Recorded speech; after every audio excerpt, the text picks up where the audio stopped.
The Lord be with you. And with your spirit. A reading from the Holy Gospel according to St. John. Glory to you, O Lord. Jesus said to his disciples, "As the Father loves me, so I also love you. Remain in my love. If you keep my commandments, you will remain in my love, just as I have kept my Father's commandments and remain in his love. I have told you this so that my joy may be in you and your joy might be complete.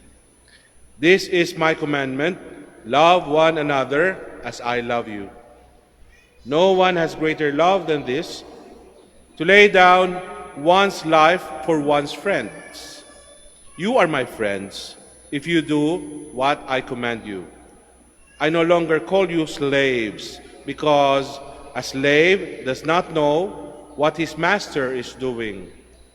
I have called you friends, because I have told you everything I have heard from my Father. It was not you who chose me, but I who chose you, and appointed you to go and bear fruit that will remain, so that whatever you ask the Father in my name, he may give you. This I command you: love one another." Dear friends, the good news of our salvation.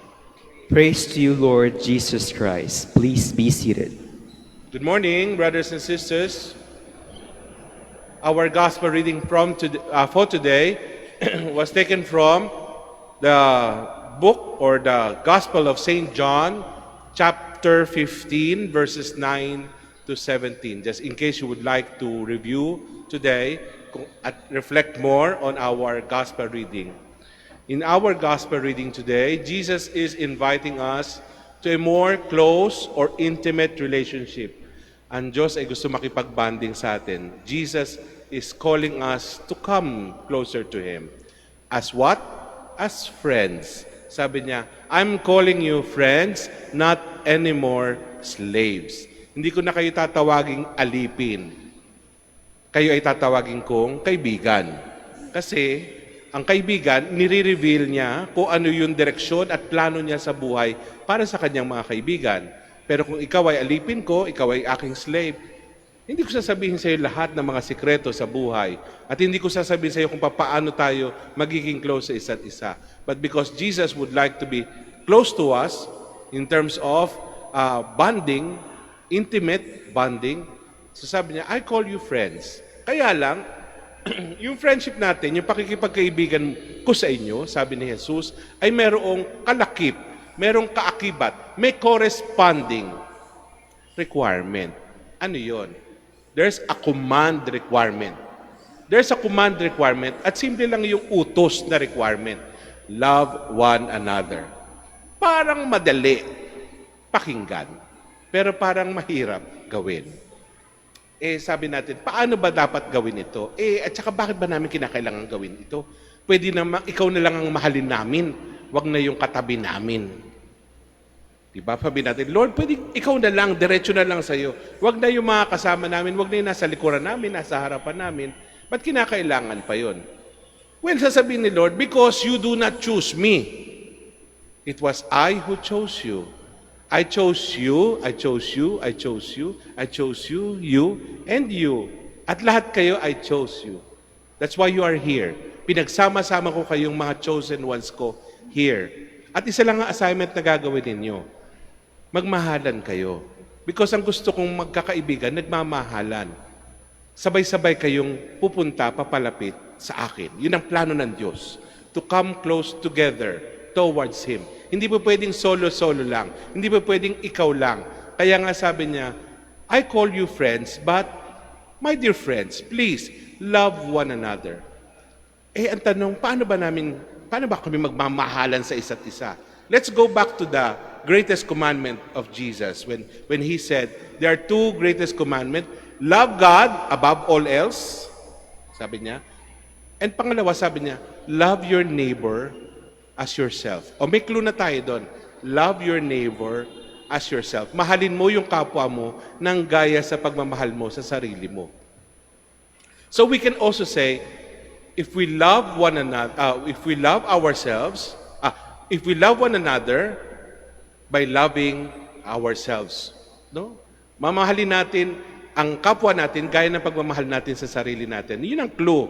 Pwede mong mahalin yung kapwa mo sa pamamagitan ng kung paano mo mamahalin ang sarili mo. Medyo parang confusing yun. Na, dahil minsan sa atin alam mo ba kung paano ka mahalin? Pag hindi mo alam yung sagot, yun yung mahirap. Paano ka ba mamahalin? How am I going to love you? Siguro, medyo para mabigyan tayo ng clue, I'll give you some tips. No? Meron akong nabasa about friendship. And according to one ancient Greek philosopher whose name is Aristotle, very popular, meron daw 3 types ng friendship. At itong 3 types of friendship that I would like to share with you, and I think they do not go individually. Sometimes you see them all together in one person, maaaring ikaw yan, o maaaring kaibigan mo yan. So let me share with you these 3 types of friendships according to Aristotle. Namely, friendship of utility, pakisabi nyo nga, utility. Friendship of pleasure, pakisabi nyo nga, pleasure. And friendship of virtue. Virtue. Okay, so utility, U, P, pleasure, V, virtue. So 3 klase raw ng pakikipagkaibigan. Madali namang intindihin.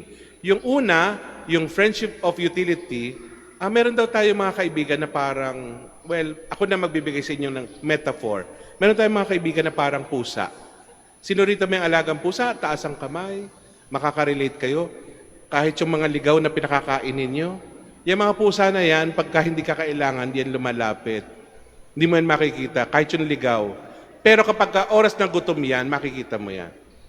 Ito yung mga friends with benefit. Ito yung friends na lumalapit sa'yo. Kapag nakikita niya, ito kakaibiganin ko tong amo na to. Kapag ipakinabang ito magagamit ko to balang araw. Pagka gutom ako rito, kakain ako. Ito yung mga kaibigan na kadalasan, hindi mo naririnig, pero biglang susulpot in the middle of somewhere, sometime. At anong hihilingin niya sa'yo? Friend, pautang. Ayan. Ito yung mga kaibigan mo with friends with benefit. No? So, ito yung friendship of utility. May mga pangangailangan. Ito yung mga classmate mo na, friend, pero naman ballpen pag may examination. O yung friend, pahingi nga ng 1/4 sheet of pad paper. Lahat na lang hiningi. Friend, may baon ka ba dyan? Pakain naman. So ito yung friendship with benefits. Some are like this. O sometimes we are like this. Pero meron din parang friendship of pleasure. No? Ano yung friendship of pleasure? Ito yung mga kabady-body natin. So ito yung metaphor na magagamit ko sa inyo ay parang aso. Sino rito may aso?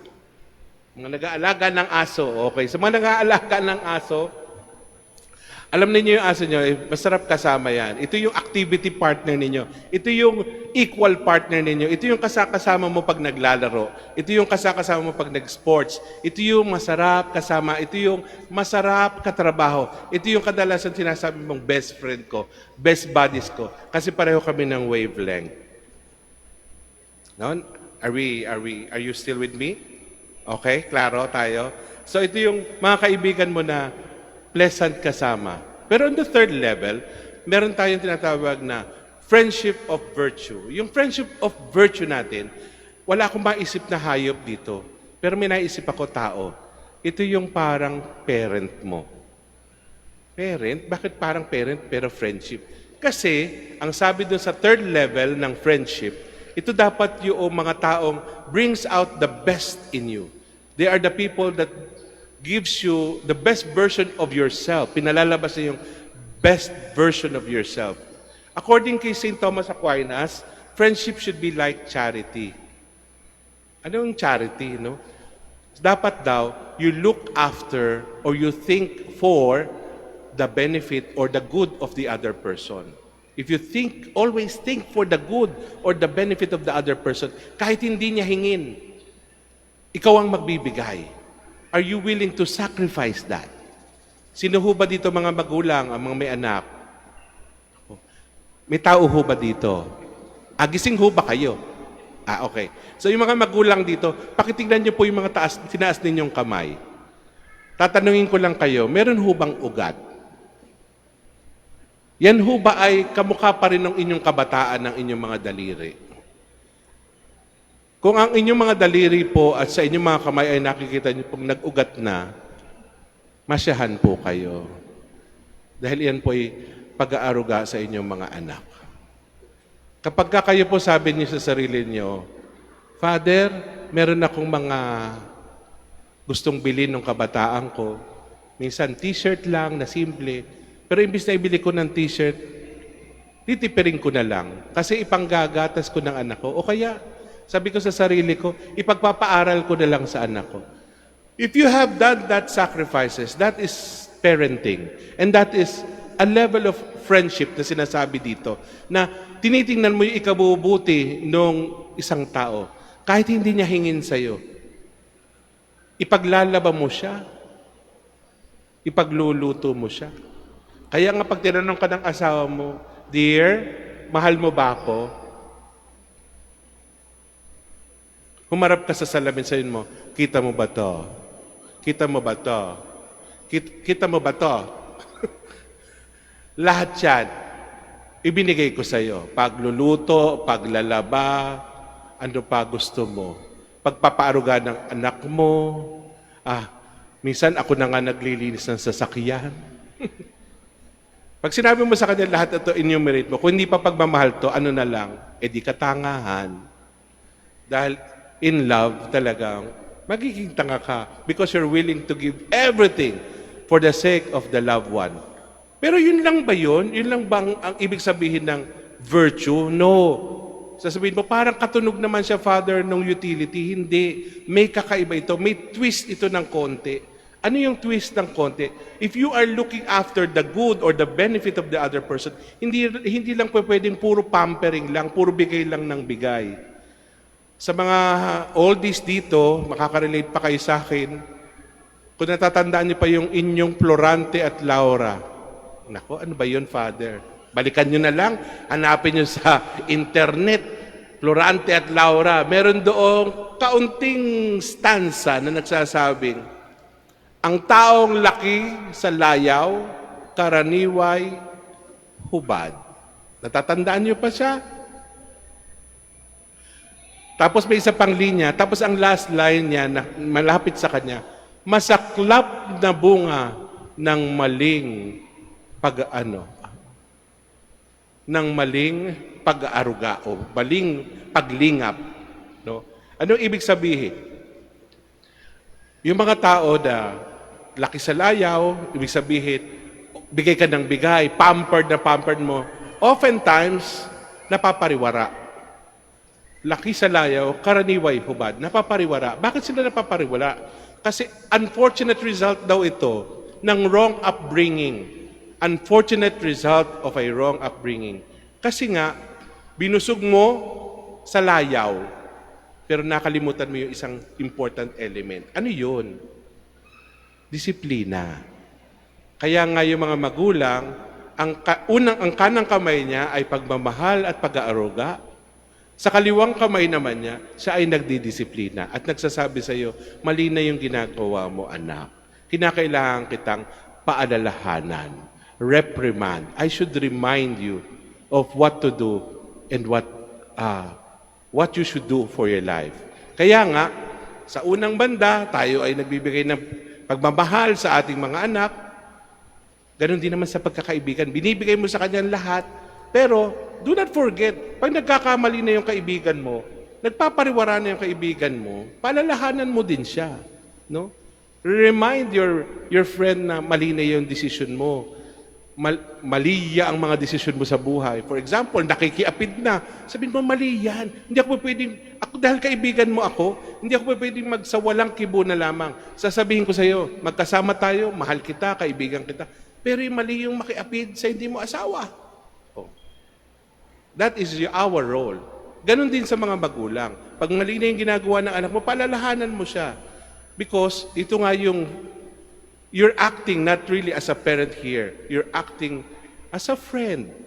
At yun yung role ng mga magulang. Habang tumatanda, dapat nagiging kaibigan. Pero challenge, challenge. I would tell you a story, personal story. Nung bata ako, siguro makaka-relate kayo sa akin, hindi pa kasi uso doon ng bantay bata, 168 eh. Hindi pa kayo masusumbong. So before, nagdidisiplina talaga magulang. Kaya lang yung pagdidisiplina nila, may pananakit, no? May kahalong pananakit. Anong ginagamit? Either pamalo o sinturon, no? So, isa ako doon sa mga natamaan ng history ng sinturon at pamamalo. At one time, nagkaroon ako ng pagkakamali sa pamilya. Meron kaming bisita, meron akong gamit niya na bata pa ako eh. Nasira ko yung gamit by accident. So, kailangang harapin ko yung pamamalo. At dahil special yung pangyayari, dahil may guest, so, nilabasan din ako na special na pamalo ng tatay ko, no? 2x2 yung nilabas niya para sa akin. At talagang naramdaman ko yung unang palong mainit sa aking katawan. At habang ako'y namimilipit sa ilalim ng hagdan, mga magulang tatawagin ganyan. Umiiyak ka? Umiiyak. And tatay ko, sasabihin niya pa sa'yo, tahan.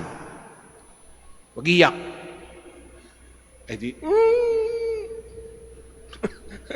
iyak, pinipigil mo sarili mo. Sabi niya, tahan, o di tahan daw. Paano? Tatahan, sakit-sakit. Tapos sasabihin niya, alam mo ba kung bakit kita pinalo? Eh di syempre, dahil may nagawa akong mali, no? Sabi niya, kaya kita pinalo kasi, alam niyo ba sagot? Mahal kita. Sasabihin tatay mo, kaya kita pinalo kasi mahal kita. I'm trying to discipline you. I'm trying to correct you. Kaya lang, ang way natin noon is giving pain. No? Ngayon, bawal na yon. Pero, sabi ko sa sarili ko, habang ako'y umiiyak, sabi ko, naku, pagtanda ko, ipararamdam ko rin sa tatay ko na kung gaano ko siya kamahal. 85 years old na tatay ko, hanggang ngayon, hindi ko pa siya napapalo. Babawi din. Biro lang. Biro lang. Pero, mga kapatid, nagkakaintindihan tayo, no? If in case na mahal mo yung tao, hindi mo pwedeng puro bigay ka lang ng bigay. Kinakailangan, meron ka rin na, teka, sobra na yan, mali na yung ginagawa mo, you have to do that. That's why you have to understand, if this is our understanding of love and friendship for one another, ganito din ang Diyos sa atin, kaya nga sasabihin sa iyo, my friend, pick up your mat, get up together with your cross, and follow me. Hindi pa pwedeng sasabihin mo, Lord, pwede bang siksik-liglig at umaapaw lang lagi? Sasabihin niya sa iyo, hindi. Kinakailangan may cross. Bakit? Kinakailangan matutunan mo ang buhay mo na hindi lang puro sarap. Kinakailangan madraw ko yung best out of you. Kasi kung halimbawa puro sarap lang, hindi mo maintindihan ng ganap ng buhay. Kaya nga ikaw ay matibay sa panahon, matibay na humaharap sa buhay. Kasi nga, ikaw ay nagdaan hindi lamang sa ginhawa, kundi pati sa hirap. Yun ang pagmamahal ng Diyos. Parang kinasal, sa hirap at ginhawa, tayo'y magsasama papunta sa Kanya. Do not forget, God's invitation today is friendship. But friendship with a twist. Merong corresponding commandment. At sabi niya, love one another.